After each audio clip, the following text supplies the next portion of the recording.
So the new album, The Sound of Scars, how long was it in the making for? Let's see. I guess we started compiling ideas right around October, November last year. And it took us probably, the way that we work, especially this time around, we we got together and really hashed out all the arrangements and stuff together, as opposed to, just sharing ideas over email and the internet like we did on the last record. We got back to the way that we used to do things for the Sound of Scores, like basically how we did River Run Dread and Ugly. Um, that we would just jam out on song seeds and develop them together. It was a lot of fun. It really brought us back to the very beginning mindset of why we started this band in the first place. And it's interesting because when we got our new drummer, Veronica Bellino, last January, we went back to the old catalog and listened to all the records together. And, we typically don't listen to our own stuff. So we listened to the old records together to kind of get a feel for some older songs to add to the set.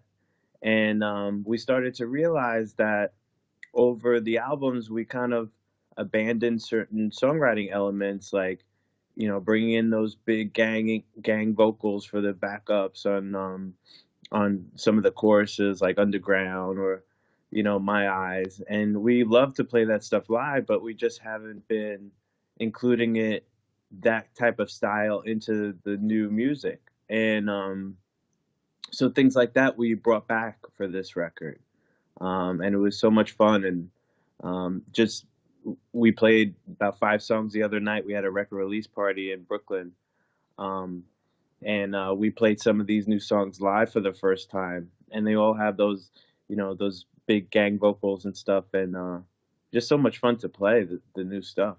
Well, the lead singer on the album is Scars, and the album's called The Sound of Scars. Did you have the title all along? It kind of developed over time. We were playing around with different variations of titles with the word scars in it. I had a short list that we kind of whittled down to The Sound of Scars. And even it wasn't until we decided that that was going to be the title that when we started to name some files with the acronym SOS, that we were like, oh, wow, that makes a lot of sense. And so that kind of happened organically. Well, what I love about LOA, besides the music, is if you look at the timeline, you were one of the first bands to have that long awaited reunion and sell many more records and concert tickets than you did at your supposed peak. And then a lot of bands like you guys, they have that big spike, and then it kind of goes away when you start recording new music, but you guys still seem to be in big business form, playing bigger venues than ever. Why do you think that is, that you didn't just have that little spike and go away? Well, I think that we kept things honest, and I think that people can recognize how truly passionate we are about this, and that it's not just another rock band out there, that we have a message and that we connect to people all over the world, with a positive, um, there's a little glimmer of hope that, we're all in this together, even though we're all dealing with, you know, dark topics and depression and mental illness. And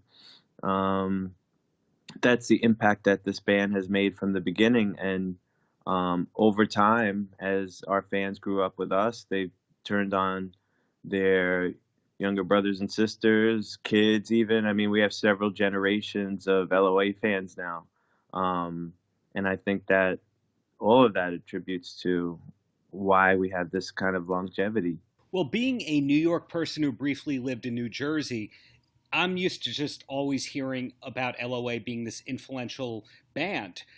But from what I hear, you're even bigger in Europe than you are in the tri-state area. Is that true? Yeah, we're about to head over there for pretty much almost a sold out tour. We're bringing our buddy Doyle from the Misfits as main support, and that's going to be so much fun. I'm such a huge Misfits fan, and thankfully over the last, I guess since the the late '90s. We toured with the Misfits when Michael Graves sang for them, and we've been friends ever since. And I think I've worn a Misfits or a Doyle shirt on stage every night since. Um, and just really looking forward to it. But the crowds out there in Europe have always been there for us from the very, very, very beginning, 1993, when River on Dread came out, and we've been blessed to be able to go back so many times over. And actually, we'll have some pretty big announcements coming up very soon in the coming weeks on some territories that we've never ever been to before. So we're really treating this Sound of Scars World Tour seriously. It's not just going to be America and Europe. We're going to hit other continents. And are you like me going to the Misfits show on Saturday at Madison Square Garden? Yeah, I was just talking to Doyle about that, and yeah, I cannot wait. We actually fly out the very next day together to Europe. Talking about you here, you also have a successful career not just in Life of Agony, but as an artist. When did you realize, hey man, I've got two careers here, then this is going to be a lot to juggle? Well, I got into music kind of late in life. I didn't pick up a guitar until I was 16 or 17, and Life of Agony was pretty much one of my very first bands that I was in. It was the first band I ever played bass in.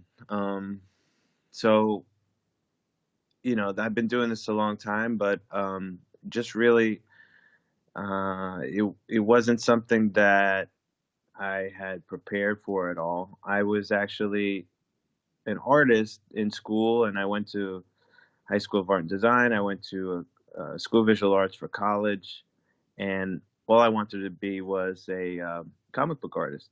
And I graduated in '93, the same year that River on Dread came out, and we had just finished the record and had this opportunity to tour to support it. And so I put the artwork on hold, figuring probably for a summer, um, and just jumped in the van with those guys, and we did our first tour in the States, and that led to touring in Europe and then other places. And 20 years later, it kind of hit me that, I've never really pursued this comic book story that I had in my head, that I came up with in college, that I wanted to get out in the world finally. And when the band had some downtime in 2009, yeah, it's been 10 years now.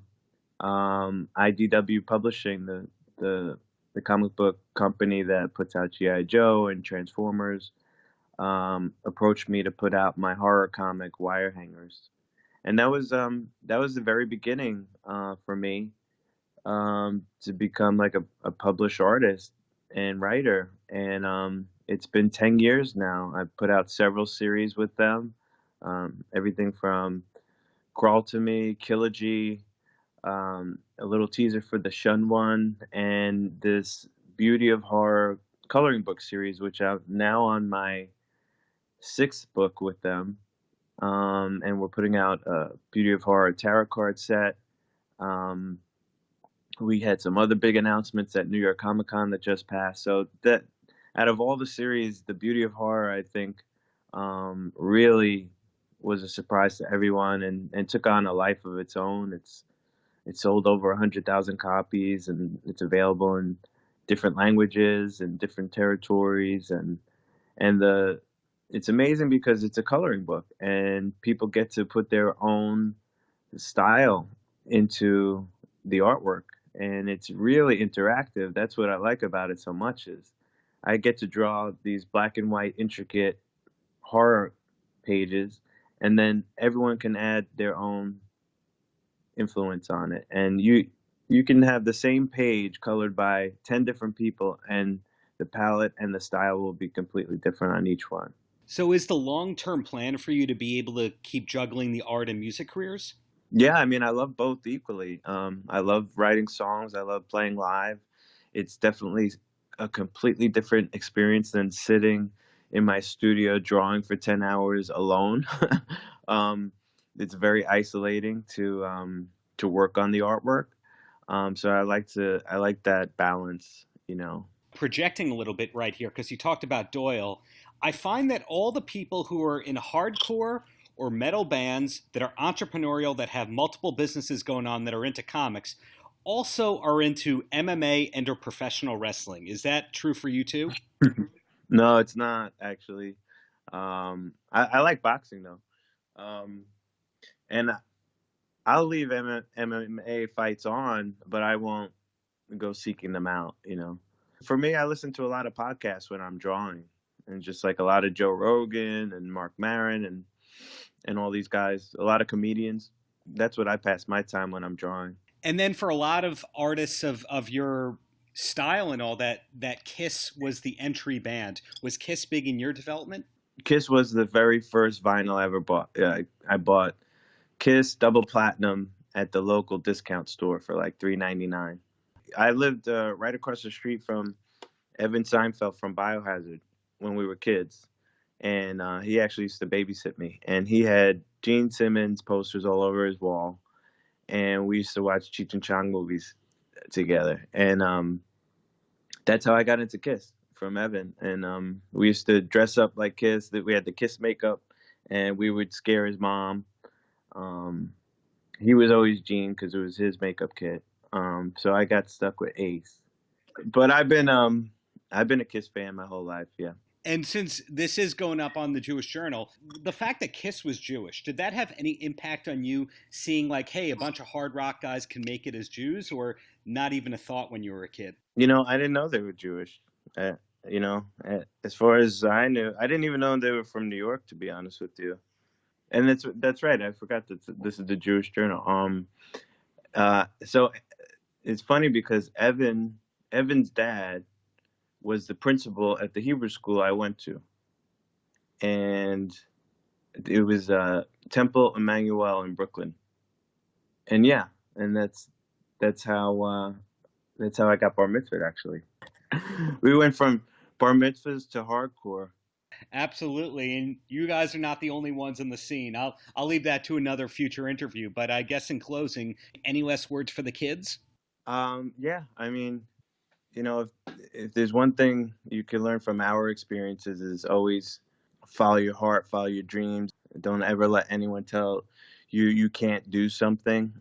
You only live once, and you gotta always put your best foot forward and follow your passions in this life. And that's what we strive for every day.